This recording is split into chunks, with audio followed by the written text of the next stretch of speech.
semua. Selamat pagi anak-anak ibu semua, bagaimana kabarnya? Semoga kita dalam lindungan Tuhan Yang Maha Esa.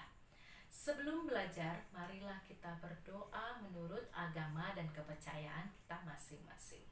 Berdoa dimulai. Berdoa selesai. Hari ini yaitu mengenai kondisi interaksi antar ruang. Adapun indikatornya yaitu menjelaskan kondisi saling bergantung yang diperlukan untuk terjadinya interaksi antar ruang. Tujuan dari pembelajaran ini diharapkan anak-anak ibu sekalian mampu menjelaskan kondisi saling bergantung yang diperlukan untuk terjadinya interaksi antar ruang dengan benar. Sebelum ibu menjelaskan materi kita, anak-anak masih ingat kan apa itu ruang?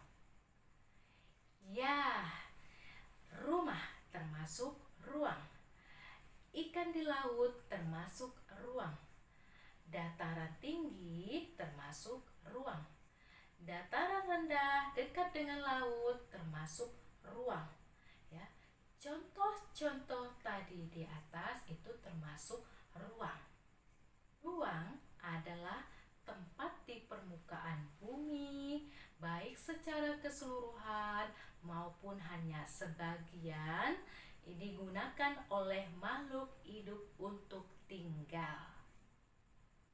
Lalu kita kaitkan ke interaksi antar ruang. Interaksi antar ruang itu dapat berupa pergerakan orang, barang, dan informasi dari daerah asal menuju ke daerah tujuan. Setiap ruang yang di permukaan bumi memiliki ciri khas yang berbeda-beda antara satu wilayah dengan wilayah lainnya. Dataran tinggi menghasilkan sayuran, dataran rendah menghasilkan ikan, sehingga melakukan interaksi keruangan. Sekarang kita masuk materi kita mengenai kondisi saling bergantung interaksi antar ruang. Ada 3 ya. Yang pertama, kondisi saling melengkapi. Yang kedua, kesempatan antar keruangan. Yang ketiga, kemudahan transfer. Yang pertama, kondisi saling melengkapi. Ada 2 wilayah.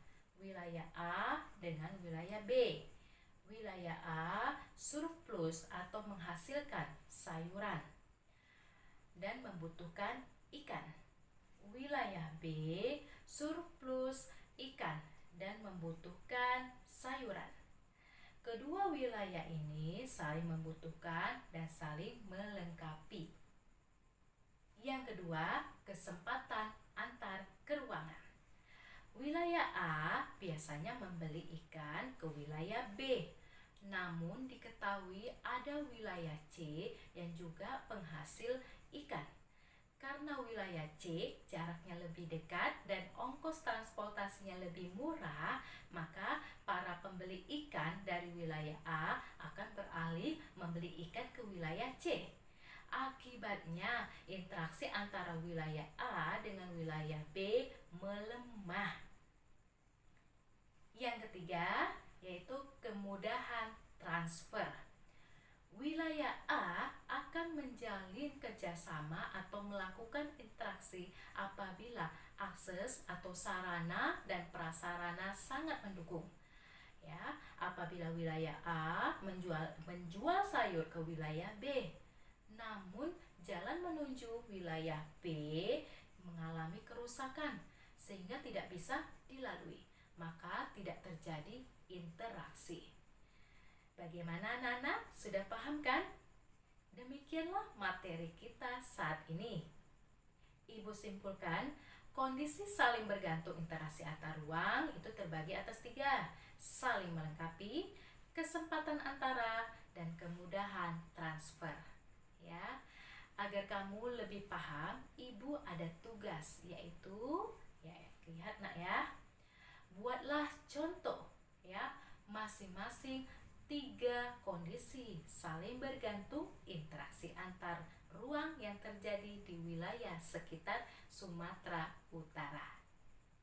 Sampai sini dulu anak-anak materi kita. Sampai jumpa di video selanjutnya.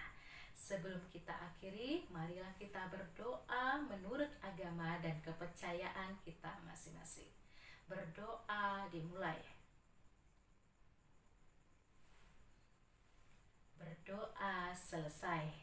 Sekian, terima kasih. Selamat belajar dan selamat pagi. Sampai jumpa.